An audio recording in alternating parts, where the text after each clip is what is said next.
সবকিছু পুড়িয়ে নিভল প্রায় ৮০ বছরের মধ্যে হংকংয়ের সবচেয়ে ভয়াবহ আগুন।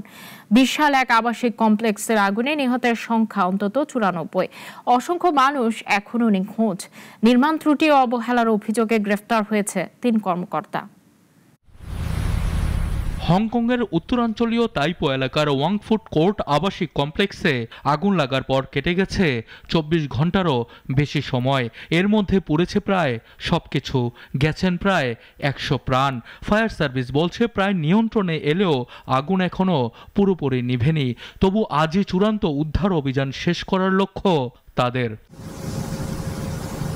১৯৮৩ সালে নির্মিত ৮ ব্লকের এই বিশাল কমপ্লেক্সে বসবাস করতেন ৪,৬০০-র বেশি মানুষ।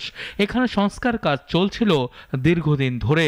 চারদিকে বাঁশের মাচা, সবুজ সেফটি নেট আর জানালায় দাহ্য ফোম বোর্ড।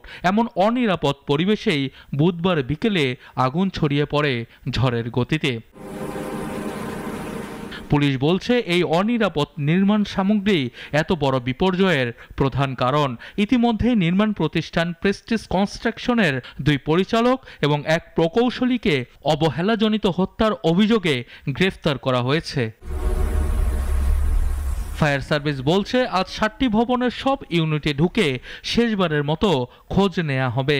তাদের কাছে এখনও অনিষ্পন্ন ২৫টি জরুরি কল রয়েছে। এর মধ্যে ৩টি কলকে দেয়া হয়েছে উচ্চ অগ্রাধিকার।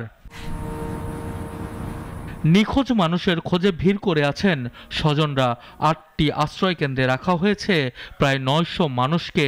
অনেকে প্রিয়জনের ছবি হাতে নিয়ে অপেক্ষা করছেন কোনো খবরের। ১৯৪৮ সালে এক গুদাম অগ্নিকাণ্ডে ১৭৬ জন মারা যাওয়ার পর এটাই হংকংয়ের সবচেয়ে ভয়াবহ অগ্নি দুর্যোগ। ফায়ার সার্ভিস বলছে এখনো পর্যন্ত যেসব মৃতদেহ উদ্ধার করা হয়েছে তার বেশিরভাগই কমপ্লেক্সের ২টি ভবন থেকে। সেই ভবনগুলোতে কতজন আসলে আটকে ছিলেন তা এখনো নিশ্চিত নয়। সানিয়া আহমেদ, নাগরিক।